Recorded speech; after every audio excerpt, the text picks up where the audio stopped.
Et Thierry Grosmy, candidat dit NUPES aux législatives 2022, deuxième circonscription du Lot, un des trois candidats à avoir obtenu suffisamment de voix pour se maintenir au deuxième tour. Thierry Grosmy, j'ai été le premier à réaliser son interview en vidéo, c'était en 2019. Ne vous retenez pas de regarder cette vidéo en la considérant trop ancienne, car elle permet de connaître l'homme au-delà de la communication quand on figure désormais dans un grand parti et dans un contexte non préparé. Nous ne sommes pas dans de la communication mais du dialogue, et je pense cette approche plus intéressante pour la connaissance justement de l'homme. Corrèze, bonjour, vous êtes Thierry Grosmy. Responsable de cette organisation. Responsable, si on veut. Organisateur. L'un des animateurs des, des Insoumis sur Bétail, ouais. Et puis dans le Lot, quoi. Donc là, c'est sur 2 départements. La fête, c'est la 4e année. C'est la 4e. Il faut essayer de comprendre où on est. Voilà, je fais un petit Alors zoom. voilà, là on est à la limite. La route, elle est à la limite du Lot et de la Corrèze. Cette route-là. Cette route. Voilà. La frontière. Là, on est sur la frontière. Et là, c'est la Corrèze.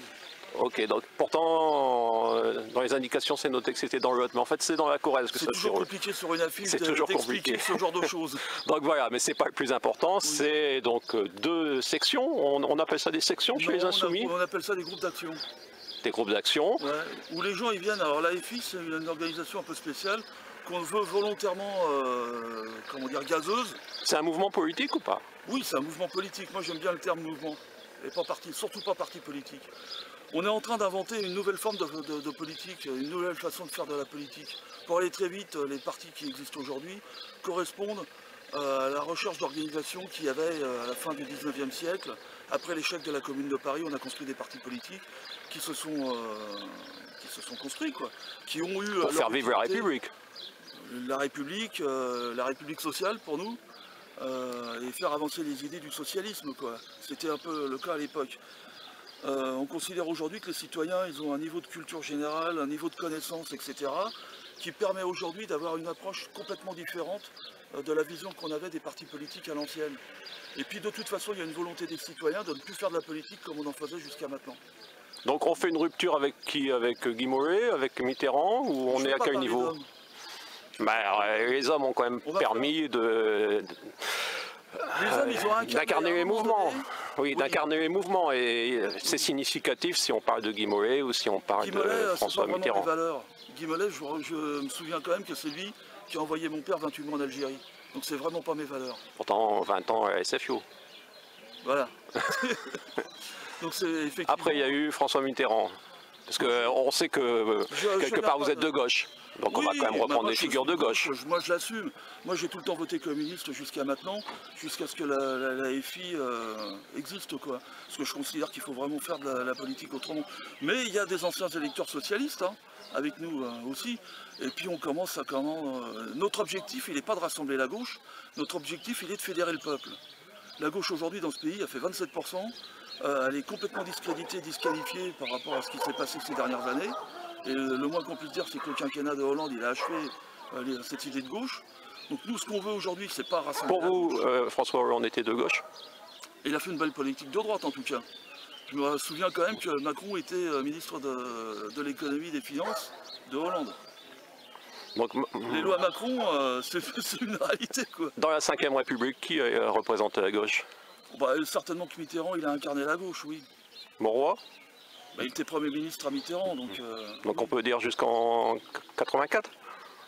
Bérégovoy? Ouais. Et après on s'arrête là? Non, je veux dire les choses... non, voilà, c'est pour essayer de replacer un peu historique, de manière historique. Il y a eu aussi, la gauche plurielle à partir de 97 jusqu'en 2002, mais on voit bien le résultat en 2002, l'échec de la gauche, quoi. Jospin n'était pas socialiste, Jospin était quoi alors pour vous? Mais j'ai pas envie de classer les gens de cette façon-là. La politique qu'il a faite, elle n'était pas en rupture avec le capitalisme en tout cas. Donc voilà, le mot principal pour vous, c'est la rupture avec le capitalisme. Ah bah pour moi, c'est une des... C'est la phrase essentielle. La rupture parce qu'on a besoin de petites phrases aujourd'hui qui nous conduisent dans le mur. Ouais, mais on a besoin de votre petite phrase, sauf que la politique, c'est pas ça. Bon, donc on en fait des plus longues, on a un peu de temps quand même. Pour moi, comment dire, ce qu'on veut, c'est pas rassembler la gauche. Ce qu'on veut, c'est vraiment fédérer le peuple. Il y a des gens aujourd'hui qui ne se retrouvent pas dans les valeurs de... moi j'ai des valeurs de gauche, bien évidemment, mais il y a des gens qui ne se retrouvent pas dans ce vocabulaire-là. Et forcément, il faut parler, si on parle de notre époque, des Gilets jaunes. Vous vous situez comment? J'ai passé l'hiver sur les barrages avec les Gilets jaunes, donc moi je peux en parler. Hein, donc allez-y. Les Gilets jaunes, ils ont inventé une nouvelle façon de faire de la politique. Ils se sont réappropriés la politique. Et le mouvement qu'ils ont créé, qui est vraiment un mouvement gazeux pour le coup, hein, où il y avait un refus de la mainmise des partis politiques sur le mouvement, moi ça me va bien, quoi. Le fait que les citoyens se réapproprient la politique, c'est exactement ce qu'on veut faire. Mais après, politiquement, de manière électorale, ça ne donne pas de grands résultats. Vous savez, en 68, tu sais, on va se tutoyer. Non, non, on préfère vous voyez quand on parle devant une caméra. Ça. Sinon, il y a une forme de coupure avec aussi les auditeurs. Vous savez qu'en 68, 11 millions de travailleurs en grève, l'Assemblée qui sort de la dissolution nationale, de l'Assemblée nationale, l'Assemblée qui en sort, elle n'a jamais été autant à droite.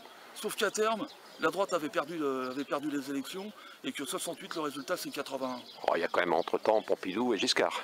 Oui, mais il y a toujours un décalage entre le moment où les gens se réapproprient la politique, où ils perçoivent le mouvement réel qui existe dans la société, où ils cherchent les solutions à mettre en œuvre pour trouver les solutions aux questions qu'ils ont posées, et le jour où ils accèdent au pouvoir pour changer les choses. Donc vous n'êtes pas pressé, c'est 2048, c'est les Insoumis? Je suis très pressé. Je suis très pressé. C'est pas cohérent là. Si, mais plus vite c'est... Ah bah après, Mitterrand, il y avait une phrase, hein, faut donner le temps au temps. Bon, c'est pas franchement ma tasse de thé, Mitterrand, mais en attendant, il n'avait pas tout à fait tort là-dessus, quoi. Faut donner du temps au temps. Il faut que les gens prennent le temps de réfléchir aux revendications qu'ils ont mises sur la table. Le RIC, la démocratie locale, on va avoir les municipales l'année prochaine. Il faut que les gens ils s'imaginent bien que, comment dire, qu'aujourd'hui les municipales avec la loi NOTRe, c'est une catastrophe. On transfère toutes les compétences des mairies sur les grandes communautés de communes, où il y a une mafia organisée qui met la main sur le pouvoir et sur le pognon. Et les communes nouvelles, donc vous en pensez quoi? Les fusions de communes? Je ne suis pas opposé aux communes nouvelles, à une condition, c'est qu'on demande l'avis aux citoyens. Pour l'instant, ça ne se passe pas comme ça. Non, ça ne se passe pas du tout comme ça. Moi, je suis pour une 6ème République. Oh, déjà en 1974, Cota sortait un bouquin sur la 6ème République. Ouais. Donc c'est une idée toujours ancienne. Il faut que ça fasse son chemin. Moi, de toute façon, moi je fais partie d'une famille politique. Bon, je suis à gauche, hein, je suis très à gauche, quoi. Je fais partie d'une famille politique qui avait refusé déjà en 58 la nouvelle constitution. Donc moi, cette constitution, elle ne me convient pas. Pour moi, elle n'est pas démocratique. Mitterrand disait qu'elle est sécurisée tant qu'elle était là, mais après lui, elle est dangereuse en résumé. Et je vais lui laisser des propos. Ça vous convient ou non? Ça dépend des hommes. Les hommes peuvent en faire tout ce qu'ils en veulent. Plus qu'on y met, mais Mitterrand, il a été 14 ans président de la République, il n'a pas changé la Constitution, quoi. Après, local, cet endroit, qu'est-ce qui va se passer aujourd'hui? On est dimanche. Il va se passer, on essaye d'instaurer dans la vie locale une fête, la fête des Insoumis, où les citoyens viennent donner leur avis. Là, on a des stands. Bon, il y a le stand des faucheurs volontaires, des faucheurs de GM. On a un stand sur la protection animale, parce que ça fait aussi partie des valeurs qu'il faut qu'on arrive à mettre en place, quoi. On a un stand sur la santé, et notamment avec Anne-Sophie Pelletier qui vient et qui est députée européenne, mais qui était aide-soignante, et qui sait de quoi elle parle, quoi. Quand on parle de santé, elle a fait un livre que j'invite tout le monde à lire, quoi. Voilà, quoi, on a évidemment, alors nous on privilégie aussi l'accès à la culture. Je suis pour l'éducation populaire une bonne fois pour toutes. Et donc on a un salon du livre. Voilà, quoi, et puis on a des spectacles. Ce matin on a une conférence gesticulée. Ensuite on a donc le repas couscous bio. Couscous à toi. C'est bio.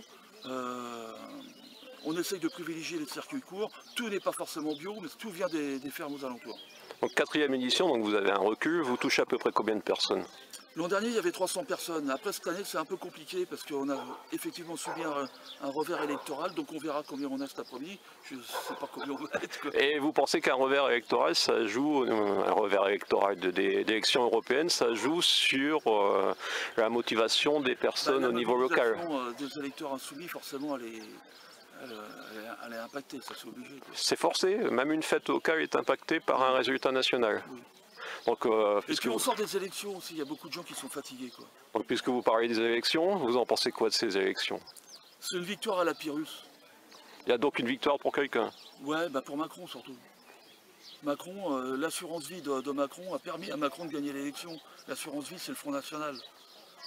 Tant qu'on aura un duel, et c'est ce que Macron veut faire, instaurer un duel politique entre En Marche et le Front National, en espérant qu'au deuxième tour de la présidentielle, on renouvelle ce qui s'est passé en 2017. Mais bon, ça, on est toujours Mitterrand, finalement, a fait monter l'extrême droite avec aussi cette vision, on peut caricaturer. Oui, mais on peut aussi dire que ça vient de loin. On peut aussi dire que Mitterrand pensait que si la droite était divisée par le Front National... Il disait quand il était Premier ministre. Il disait tant que le Front National il sera à 15%, la droite elle sera inéligible. Voilà. Et c'est passé 2002 quoi. À force de jouer avec le feu, on finit par se brûler. Et à un moment donné, la montée du Front National, des idées xénophobes, racistes, nationalistes, ouais, ça a un impact, évidemment. Donc vous pensez que ceux qui jouent actuellement, avec la montée du Front National, il y a un véritable danger en France, comme le pense par exemple maintenant François Hollande, oui, il y a un danger, oui. Qui est plus de 50% pour le Front National. Pour l'instant, on n'en est pas là, mais il y a un danger. Au niveau municipal, vous pensez que le Front National existera? Alors là, c'est... Moi, je... Vous êtes sur le terrain? Oui, mais dans le Lot, ils n'ont pas forcément beaucoup de militants, ils ont beaucoup d'électeurs. Et au niveau des Insoumis, vous pensez que vous allez exister au niveau de... Oui, alors on va avoir une démarche qui est un peu différente de celle qu'on a habituellement, quoi. Justement de ce que les partis... Allez, on parle des municipales et je vous laisse à l'organisation. Ouais. La démarche qu'on va avoir, c'est favoriser partout la construction de listes citoyennes. Nous, on veut que les citoyens s'incluent, s'inscrivent, s'engagent sur des listes municipales en construisant le projet eux-mêmes. Presque tout le monde dit ça, la société civile, ouvrira la société civile. Nous, on soutiendra les listes, on participera y compris à des listes, et on va surtout soutenir des listes où les citoyens sont engagés. Bon, et moi, j'invite tous les citoyens dans les petites communes à s'inscrire dans les listes communales. Vous pensez qu'il y en aura dans les communes de plus de 1000 habitants où il faut des listes entières? Elle va commencer par Bétail. Il y en aura. C'est un programme. À Bétail ici. Oui, je sais. Il faut aussi parler du local, effectivement. Donc est-ce que, voilà, mon Culte TV, Cahors TV, qui essaie de parler au niveau mondial aussi, parce que c'est une vision mondiale, vous avez un message? On revient à une petite phrase. Attention. Il serait temps de s'interroger sur deux choses. Au niveau mondial, on ne va pas faire de la grande politique, mais il serait temps de s'interroger sur deux choses. D'une, il faut vraiment reconquérir l'idée qu'il faut désarmer. Il faut arrêter de vendre des armes partout et à n'importe qui. Et je pense notamment à ce que la France fait aujourd'hui avec l'Arabie Saoudite et avec le Yémen, où les armes françaises vont tuer des enfants, des femmes et des enfants. Et je me félicite d'ailleurs que les cheminots, les dockers de Marseille surtout, ont refusé de charger un cargo d'armes qui devait partir en Arabie Saoudite pour fournir la guerre au Yémen. Il faut qu'on arrête avec ça, quoi.